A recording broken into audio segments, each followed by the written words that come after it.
কি বানাচ্ছ? চিকেন আর মাছের মাথা দিয়ে পুঁই শাক।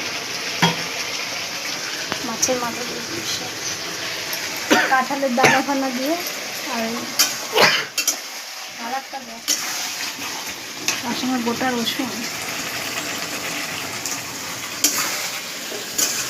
গোটা রসুন দিয়ে চিকেন। মশলা করতেই নিচ্ছো? তো বাবা নেই, মেটে দিয়েছি, মেটে দেয় না দিবাসের দোকান থেকে। আর গিলেও দিয়েছো দেখি। হ্যাঁ, দিবাসের দোকান থেকে নিয়ে এসছে।